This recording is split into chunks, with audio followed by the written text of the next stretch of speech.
शरणात तुकोबाराय विषय तो त्यांचा झाला नारायण नावडे जनधन माता पिता.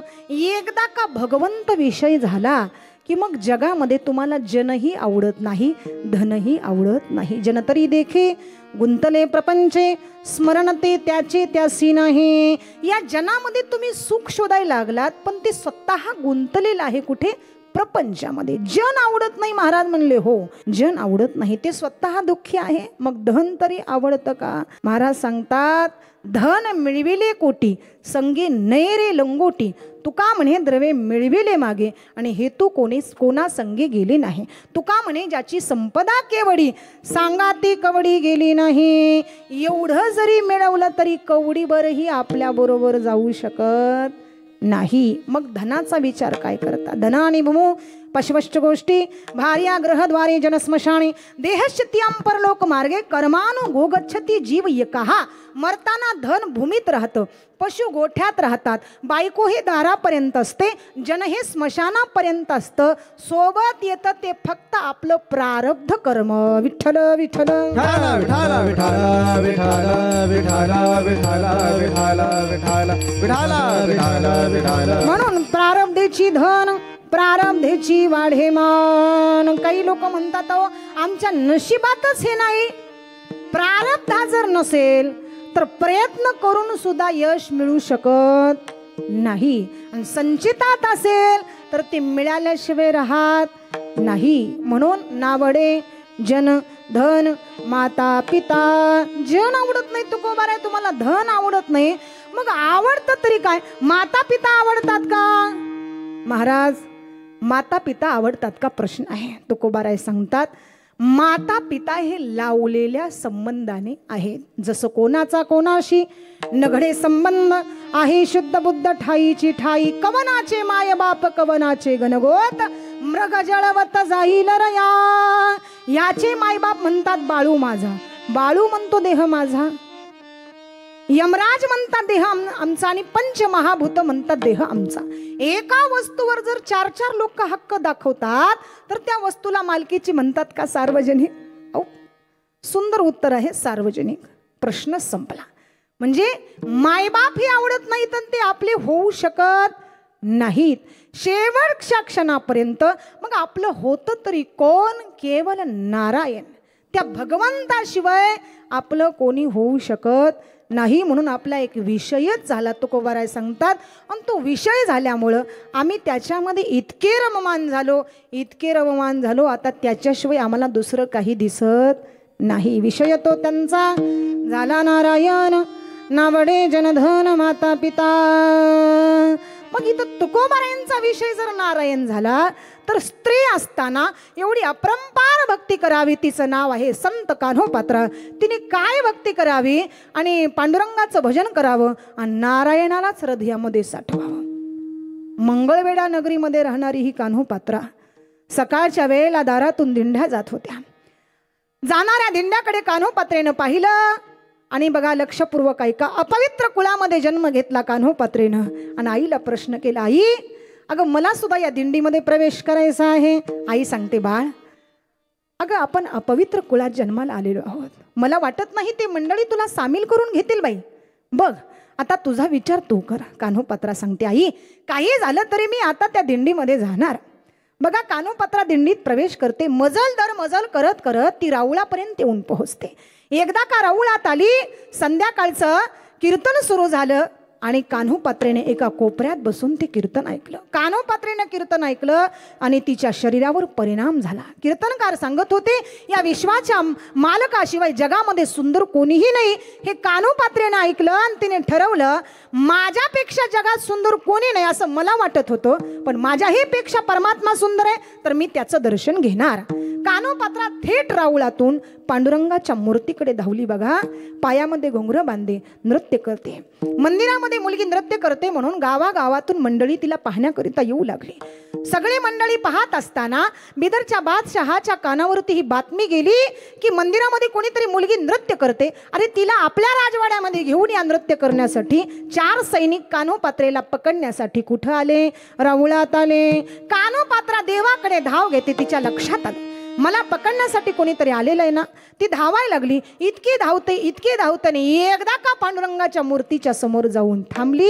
तिने भगवंताचं स्वरूप पाहिलं. राजस सुकुमार मदनाचा पुतळा, रवी शशी कळा लोपलिया. काय ते सुंदर स्वरूप होतं. सावळे सुंदर रूप मनोहर, सावळे सुंदर रूप मनोहर. इतकं सुंदर परमात्मा. मग हा परमात्मा इतका सुंदर आहे. अभिमान विरगळीत झाला. दर्शन घेण्यासाठी आपलं तिने तिसरं बोट भगवंताच्या चरणावर ठेवलं. जसं काय तिने तिसरं बोट भगवंताच्या चरणावर ठेवलं, देवाच्या चरणाला खड्डाच पडला. एका बोटानं माझ्या जर देवाच्या चरणाला खड्डा पडत असेल तर हा परमात्मा किती सुंदर असेल. कान्होपात्रेला भगवंताला पाहता पाहता त्याला आपला देहच समर्पित केला. मंदिरात मुलीचं प्रेत पडलं. गावागावातून मंडळी त्या मुलीला पाहण्याकरिता आली. अरे ही कोण आहे? सांगितलं मंगळवेढा. हिला मंदिराच्या बाहेर काढा. आता हिला समाधी द्यायची कुठे? मग हिचा अंत्यसंस्कार करायचा कुठे? प्रश्न पडला. त्या मंदिरात अनंत शास्त्री महाराज राहत होते. महाराज म्हणले थोडं थांबा. भगवान परमात्मा जे काही बोलतील तेच आपण करायचं. रात्रभर मुलीचं प्रेत बाजूला ठेवलं. अनंत शास्त्री महाराज देवाच्या उजव्या हाताला झोपले आणि भगवंताने रात्री दृष्टांत दिला. अरे जी शेवटच्या क्षणापर्यंत माझं गुणगान करते, माझं भजन करते, तिला माझ्या उजव्या बाजूला जागा द्या. देवाच्या उजव्या बाजूला वेशेच्या कुळामध्ये जन्म घेतला तरी देवाच्या उजव्या हाताला जागा मिळाली. बघा लक्षपूर्वक ऐका. आता सुद्धा कान्होपात्रेला जिथं समाधी दिली त्या जागेवरती तरटीचं झाड उगवलेले. त्या झाडाचे साल निघून गेले तरी सुद्धा माणसं पहिल्यांदा त्या झाडाचं दर्शन घेतात आणि नंतर पांडुरंगाचं दर्शन घेतात. आपण कान्होपात्रेलाच प्रश्न करू, काय ग कान्होपात्रा, असं कोणतं पुण्य तू केलं होतंस की देवाच्या एवढ्या समीप तुला जागा मिळाली? कान्होपात्रा उत्तर देते, मी शेवटच्या क्षणापर्यंत तो नारायणच हृदयामध्ये साठवला. धन्य कान्होपात्रा झाली हो भाग्याची, कान्होपात्रा झाली हो भाग्याची, धन्य कान्होपात्रा झाली हो भाग्याची, कान्होपात्रा झाली हो भाग्याची. भेटी झाली तया पांडुरंगाची, झाली तया पांडुरंगाची, भेटी झाली तया पांडुरंगाची. धन्य कान्होपात्रा झाली हो भाग्याची, भेटी झाली तया पांडुरंगाची. कान्होपात्रा भाग्यवान होती म्हणून अपवित्र कुळामध्ये जन्म घेतल्यानंतर सुद्धा तिला पांडुरंगाने एवढ्या समीप घ्यावं. अशा पद्धतीचे भक्त जर असतील आणि त्यांचा विषयच जर भगवंत झाला असेल तर परमात्मा दोन्हीही बाजूने त्यांच्या पाठीमागे आणि पुढे उभा राहत असतो. निर्वाणी गोविंद असे मागे पुढे, निर्वाणी गोविंद असे मागे पुढे, निर्वाणी गोविंद असे मागे पुढे, निर्वाणी गोविंद असे मागे पुढे. काहीच साकडे पडोने दी, काहीच साकडे पडोने दी, विषय तो त्यांचा झाला नारायण, विषय तो त्यांचा झाला नारायण, विषय तो त्याचा झाला नारायण, विषय विषयाचा झाला नारायण.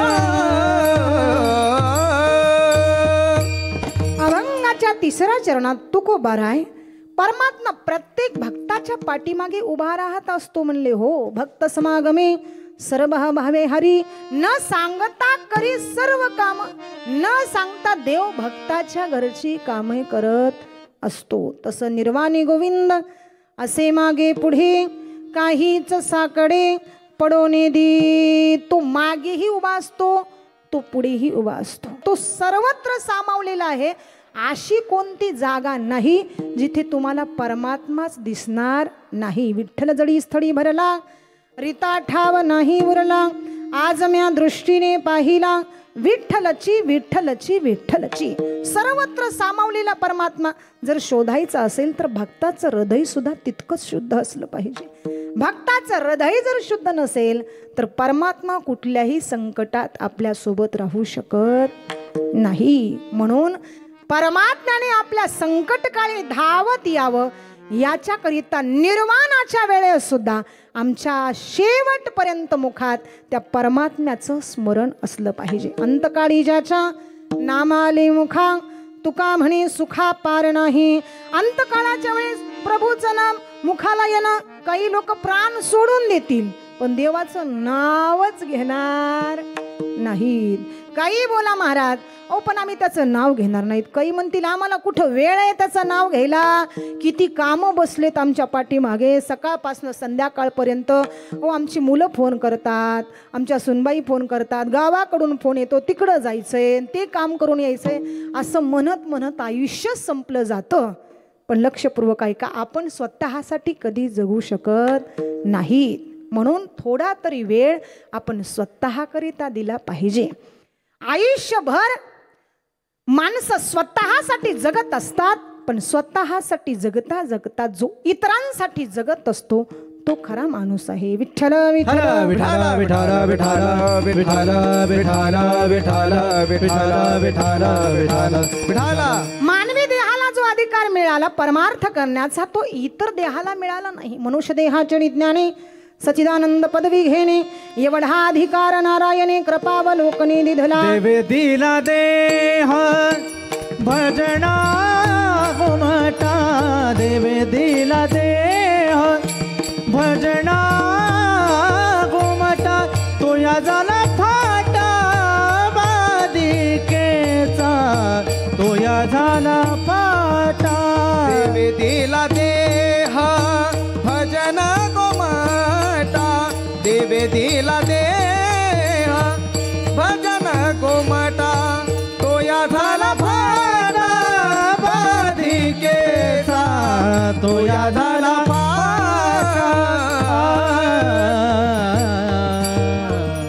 देवे दिला देह भजना गोमटा, तो या झाला फाटा बाधिकेचा. परमार्थ करण्यासाठी नरदेह मिळालेला आहे आणि तो जर आपण व्यर्थ गोष्टीमध्ये वाया घालवला तर या ठिकाणी परमात्मा आमच्यावर आनंदी राहू शकत नाही.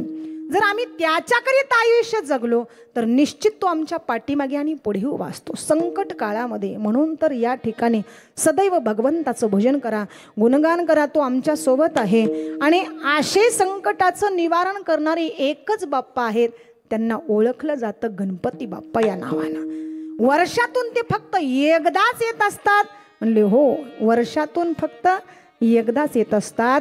जसं माहेराला जाण्याची इच्छा असते तसं या ठिकाणी गौरी गणपतीच्या सणाला आम्हाला येण्याची इच्छा येत असते. आणि अंतकरणातून प्रेम एकदा द्रवलं, अंतकरण भाव विभोर झाला की नक्कीच या ठिकाणी आमच्या अंतकरणात परमात्मा आल्याशिवाय राहणार नाही. म्हणून तो परमात्मा सदैव राहतो कुठं? तो फक्त भक्ताच्या जवळ राहत असतो. भक्ताचा महिमा भक्तची जाणती, याच्याशिवाय दुसरा कोणी जाणू शकत नाही. विठ्ठल विठ्ठल विठाला विठाला विठाला विठाला विठाला विठाला विठाला विठाला विठाला विठाला.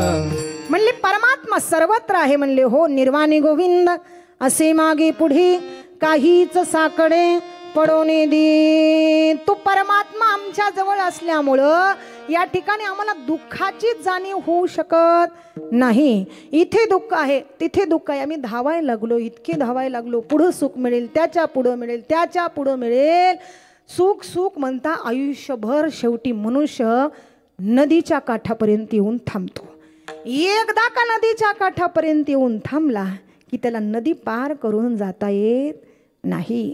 रामचंद्र प्रभू, लक्षपूर्वक ऐका, वनवासाच्या दिशेनं जात असताना या ठिकाणी सुंदर अशी नदी लागली, सरोवर लागलं आणि ती नदी पार करून जायचंय. पण प्रभूंना या ठिकाणी प्रश्न पडला की ही नदी पार करून नेण्यासाठी कोण येईल? निषाद राजांनी प्रभूंना एकटक पाहिलं आणि ओळखलं, हे अयोध्या नरेश आहेत. हो, फार मोठं परमभाग्य आहे आपलं. मग अयोध्या नरेश जर असतील तर त्यांना ही नदी पार करून जायचं आहे, तर त्यांच्यावर आपण उपकार केला पाहिजे. देव आहेत, देव आहेत म्हणून केवटला आमंत्रण दिलं. केवट, अहो लवकर या, साक्षात प्रभूंचं आगमन झालेलं आहे. केवट कुठल्याही पद्धतीचा विचार न करता सर्वप्रथम प्रभूंच्या समोर येऊन थांबले. एकटक प्रभूंना न्याहाळलं आणि केवटच्या मनामध्ये भाव उत्पन्न झाला. दिसायला इतके सुंदर आहेत, अयोध्या नरेश आहेत, नदी पार करून जायचे, पण पहिल्यांदा अगोदर यांचं चरण आपण धुतलं पाहिजे. केवट प्रभूंच्या चरणाकडे पाहतात, मी तुम्हाला ही नदी पार करून पलीकडे घेऊन जातो, पण अगोदर मला तुमचे चरण धुवायचे आहेत. प्रभू सांगतात, अरे केवट, काय आहे माझ्या चरणामध्ये? त्यावेळेस केवट सांगतो, प्रभू तुम्ही नजर टाकली तर दगडाची स्त्री होऊ शकते. मग माझी जी नौका आहे ना, ती नौका जर स्त्री बनली तर माझा उदरनिर्वाहच बंद होईल ना. तर याच्याकरिता अगोदर मला तुमचे चरण धुवायचे आहेत. बघा, लाकडाची पवित्र अशी काठवट आणली आणि त्या काठवटीमध्ये प्रभूंचे चरण धुतले आणि स्वतः केवटने ते पाणी प्राशन केलं. केवढं मोठं परम भाग्य आहे. केवटने प्राशन केलं पाणी, आणि जसं काय ते अमृत प्राशन केल्याबरोबर केवटने प्रभूंना हाताला पकडून नौकेमध्ये बसवलं. या नौकेतून त्या नौकेपर्यंत ज्या वेळेस काठापर्यंत नौका गेली, प्रभूंचं जीवन धन्य झालं. जसं प्रभूंचं जीवन धन्य झालं तसं केवटचं जीवन सुद्धा धन्य झालं. भक्ताचा महिमा भक्तची जाणती. इथे देव आणि भक्त यांचा संगम एकत्रित आला आणि एकदा का भगवंतानी केवटचं दारिद्र्यच दूर केलं. साक्षात आपल्या हातातील मुद्रिका केवटला प्रदान केली आणि मुद्रिका प्रदान करून केवटचं जीवन त्या ठिकाणी धन्य बनवावं. त्याच पद्धतीनं इथे तुकोबाराय सांगतात, जो सदैव भगवंताच्या भक्तीचं गुणगान करतो, जो सदैव त्याच्या नामाचं चिंतन करतो, तो परमात्म्याच्या दुःखातही असतो आणि त्याच्या सुखातही असतो. विठ्ठल विठ्ठल विठाला विठाला विठाला विठाला विठाला विठाला विठाला विठाला विठाला विठाला. तुकोबाराय निर्वाणी गोविंद असे मागे पुढे काहीच साकडे पडून दे. त्या पद्धतीनं आपण सुद्धा सक्षम व्हावं, जीवनामध्ये आचार विचार शुद्ध ठेवावेत आणि परमात्म्याच्या नामाचं चिंतन करावं. चिंतन केल्याच्या नंतर होईल काय? चिंतने सरे तो धन्य धन्य काळ. सकळ मंगळ मंगळाचे सदैव मंगलकारकच होईल, कारण ती मंगलमूर्ती एकदा आमच्या हृदयामध्ये त्या ठिकाणी आली, दुसरं अस्तित्वच आम्हाला दिसू शकत नाही. अशा पद्धतीनं त्या मंगलमूर्तीचं स्वरूप आहे, त्या गजाननाचं स्वरूप आहे. तो गणपती बाप्पा विघ्नांचा नाश करणारा आहे, म्हणून तो सदैव आमच्या पाठीमागेही उभा असतो, पुढेही उभा असतो. मागे पुढे उभा राहे सांभाळीत आलिया आघात निवाराया. तो सदैव आमच्या सोबत आहे म्हणले, हो सदैव आहे. तो निर्वाणाच्या वेळेपर्यंत म्हणले, हो तो शेवटच्या क्षणापर्यंत सुद्धा आमच्या सोबत आहे. निर्वाणी गोविंद असे मागे पुढे काहीच साकडे पडवणे दे. आता चिंताच ठेवत नाही. त्याच्या जवळ जर आपण गेलो तर तो चिंतामणी आमची चिंता हरण करत असतो. म्हणून या ठिकाणी चिंता हरण करणारा चिंतामणी, त्याचं स्मरण आमच्या हृदयामध्ये जर एकदा आलं तर या ठिकाणी त्या व्रताचं अवलोकन करतात आम्ही सदैव या ठिकाणी गणपती बाप्पांचे भक्त होऊन जाऊ. अशा पद्धतीची भक्ती म्हणले, हो अशा पद्धतीची भक्ती प्रत्येक भक्ताच्या अंतकरणामध्ये असेल तर ज्या वेळेस आमचे बाप्पा येतात त्यावेळेस गौरी येत असते. दोन्ही एकत्रित उत्सव म्हणले, हो या उत्सवामध्ये फार मोठं भाग्य आहे. जे कोणी जीव हा उत्सव या वर्षी नाही पुढच्या वर्षी, काही जीव म्हणतात या वर्षी आमच्या घरामध्ये फार थोडं दुःख झालेलं आहे, पुढच्या वर्षी, त्याच्या पुढच्या वर्षी, या वर्षी दुःख झालं पुढच्या वर्षी आणा बाप्पांना. पण बाप्पांना आणि गौरींना आपल्या घरी आणा. जर बाप्पांना आणि गौरीला घरी आणलं तर आपलं घर मंगलकारक होईल. विठ्ठल विठ्ठल विठाला विठाला विठाला विठाला विठाला विठाला विठाला विठाला विठाला विठाला. कारण तिची 3 स्वरूप आहेत, लक्ष्मी, सरस्वती, दुर्गा. परिवार समृद्ध करण्यासाठी स्त्रीने लक्ष्मीचं रूप धारण करावं, मुलांना शिक्षित करण्यासाठी तिने सरस्वती व्हावं. अन्याय आणि अत्याचार जर होत असतील तर तिने दुर्गेची भूमिका पार पाडावी. कारण नारी काल ही नारी होती, आज ही नारीच आहे. पुरुष काल ही तिचा आभारी होता आणि आजही आभारी आहे. पवित्र भारत देशामध्ये जन्माला आलो तर या ठिकाणी स्त्री शक्तीचा आदर करा. विठ्ठल विठ्ठल विठाला विठाला विठाला विठाला विठाला विठाला विठाला विठाला विठाला विठाला.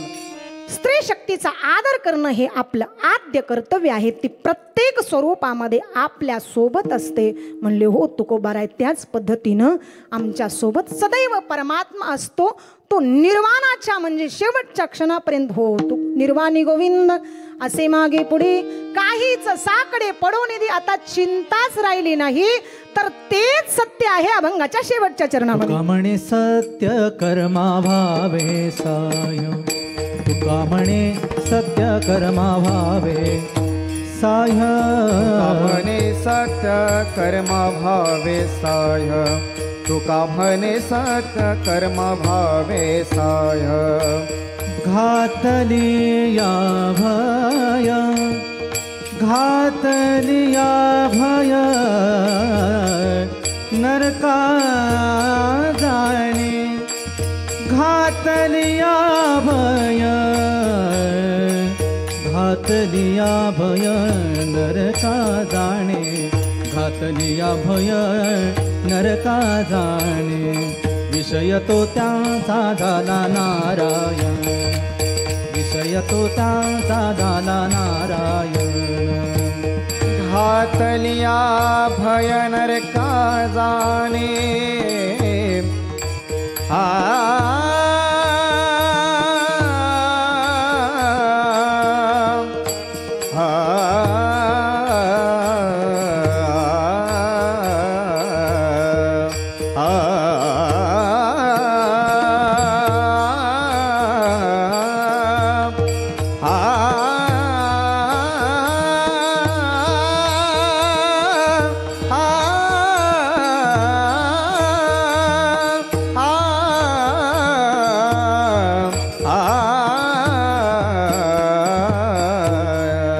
घातलिया भय नरका जाणे, नरका जाणे. विषय तो त्यांचा झाला नारायण, विषय तो त्यांचा झाला नारायण. नावडे जन धन माता पिता, नावडे नावडे नावडे नावडे नावडे जनधन, नावडे जनधन, नावडे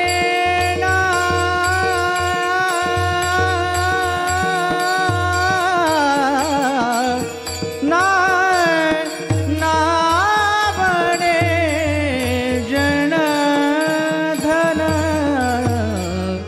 माता पिता नावडे जनधन, माता पिता. विषय तो त्यांचा झाला नारायण, विषय तो त्यांचा झाला नारायण.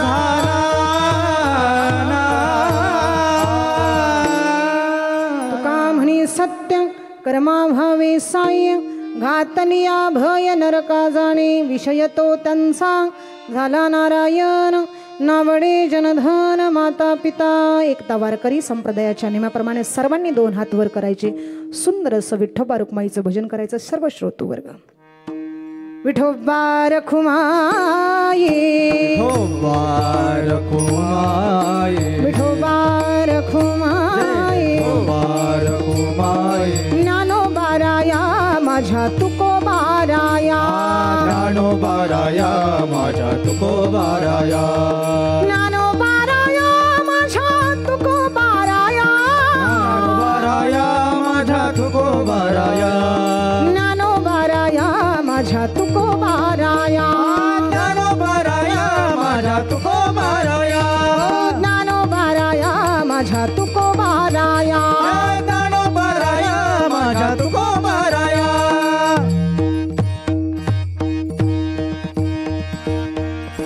तुका म्हणे सत्य कर्मा भावे साय, घातलिया भय नरका जाणे. विषय तो त्यांचा झाला नारायण, नावडे जनधन माता पिता. सत्यम परम धीमहि. शास्त्र सुद्धा सांगतं की या ठिकाणी सत्याच्या वाटेनं चाला. ज्यावेळेस आपण सत्याच्या वाटेनं चालू तो त्या ठिकाणी सदैव परमात्मा आपल्याबरोबर असतो. म्हणून ते कर्म आपल्याबरोबर जागं असतं. ज्यावेळेस निष्काम भावाने आपण भगवंताची भक्ती करतो त्याच पद्धतीनं सकाम भक्ती आपल्याबरोबर असते आणि ती निष्काम भावनेनं आपण केलेली भक्ती ती भगवंताला प्रिय आहे. आवडे देवासी तो एक प्रकार, नामाचा उच्चार रात्रंदिन, तुळसी माळ गळा गोपी चंदन टिळा, हृदयी कळवळा वैष्णवांचा, गळ्यामध्ये असणारी पवित्र तुळशीची माळ तिचा जप करा. सदैव नामाने श्री गणेशाय नमः हा दिव्य महामंत्राचा जप आपण अंतकरणातून केला तर गणपती बाप्पा आपल्यावर प्रसन्न झाल्याशिवाय राहणार नाहीत एवढं सांगण्याचा प्रयत्न करते.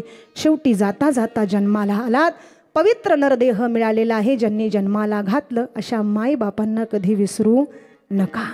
ज्यांची आई मरण पावली त्याने समजावं जगातलं सुख संपलं. तुम्ही कितीही मोठं व्हासो कर्तृत्वाने, मोठमोठ्या लोकांची शाबासकीची थाप बसेल तुमच्या पाठीवर, पण तुमच्या अशिक्षित आईच्या शाबासकी जितकं प्रेम आहे तिच्या प्रेमाची सर रंभेला सुद्धा येणार नाही. जेव्हा सुभद्रा रडू लागली, भगवान श्रीकृष्ण समजूत घालतात, रडू नको सुभद्रे, अर्जुनासारख्या वीराची बायको आहेस तू, पंडूराजाची सून आहेस, परमेश्वराची बहीण आहेस सुभद्रे, रडणंही तुला शोभतं का? देवा हे सगळे नाते पाहत आहेत रे मला.